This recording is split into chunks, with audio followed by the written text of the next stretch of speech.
हरदोई के पिहानी क्षेत्र से एक हैरान करने वाला मामला सामने आया है। एक दिव्यांग युवक ने गांव के ही दुकानदार पर पान में नशीला पदार्थ मिलाकर खिलाने, पैसे हड़पने और शिकायत के बावजूद कार्यवाही न होने का आरोप लगाया है। पीड़ित का कहना है कि पुलिस से न्याय मांगने पर उसे धमकी भरी बातें सुननी पड़ी। मामला पिहानी क्षेत्र के ग्राम पंडरवा किला का है। पीड़ित गुड्डू, जो दोनों पैरों से दिव्यांग है, ने आरोप लगाया कि वे गांव निवासी अब्बास की दुकान पर सादा पान खाने गया था। आरोप है कि पान में किसी नशीले पदार्थ का प्रयोग किया गया, जिससे उसकी हालत बिगड़ गई और वह गंभीर रूप से बीमार हो गया। पीड़ित के अनुसार नशे की हालत में उसकी जेब से करीब 1000 रुपए गिर गए, जिन्हें आरोपी ने उठा लिया। गुड्डू का कहना है कि उसने मामले की शिकायत पुलिस से की, लेकिन कई दिनों तक कोई कार्यवाही नहीं हुई। आरोप है कि बाद में कोतवाली पहुंचने पर उसे संतोषजनक जवाब नहीं मिला और फोन पर हुई बातचीत में भी उसे धमकी भरे लहजे का सामना करना पड़ा। पीड़ित का दावा है कि घटना से वह डरा और सहमा हुआ है। फिलहाल ये सभी आरोप पीड़ित पक्ष द्वारा लगाए गए हैं। मामले में पुलिस और आरोपी पक्ष का आधिकारिक बयान सामने आना बाकी है। यदि आरोप सही पाए जाते हैं तो ये गंभीर मामला हो सकता है। अब देखना होगा कि पुलिस इस प्रकरण की निष्पक्ष जांच कर क्या कार्यवाही करती है।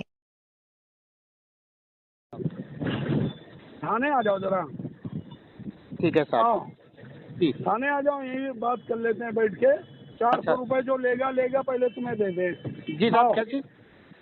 आओ पहले यहीं आओ, बात करते हैं। हाँ।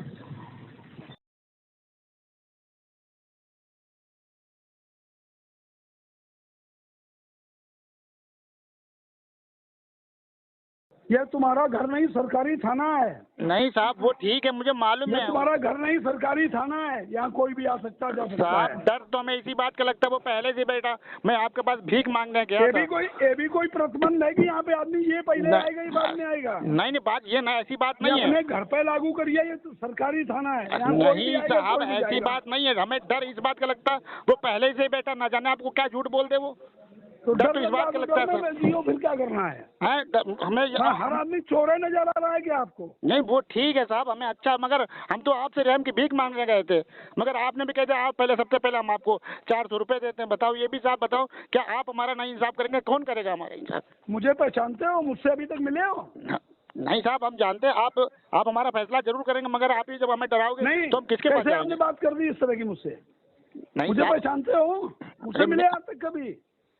मैं साहब, आप थाना सरकारी है, यहाँ कोई आ सकता है, कोई जा सकता है। नहीं साहब, मैंने ये नहीं कहा कि कोई नहीं आ सकता, नहीं जा सकता, मगर पहले आ गया, पहले उसको मना कर दिया था। वो बैठा था, उससे हमें डर, किस बात का डर था? अरे भाई, ये सरकारी कुर्सी मिली है, जो आएगा वो बैठेगा। मैं जानता हूँ साहब, मगर मैं ये नहीं कह रहा वो क्यों गया, मगर डर हमें जिस बात का था वो कर रहा है वहाँ आपको न जाने क्या क्या बोलेगा। फिर डर पहले खत्म कर लो, उसके बाद आना। साहब, हम तो आपकी भीख मांगने गए थे आपसे, आप नहीं करोगे कौन करेगा? भीख नहीं है यहाँ पे, वो भीक नहीं है, मंदिर नहीं की भीख बाहर मिल रही है। यहाँ पर सुनवाई होती है, जो सही है वो न्याय होता है। सुनवाई हो तभी तो। आपने भी हमें डरा दिया उस टाइम पे। आपने मुझसे मिले हो? हाँ साहब, आपसे मिल चुका हूँ मैं। कब मिले थे? इससे पहले मिले थे आपसे एक बार। कब पहले मिले थे? लगभग 4-5 महीने पहले हमने आपको देखा था। बस करो,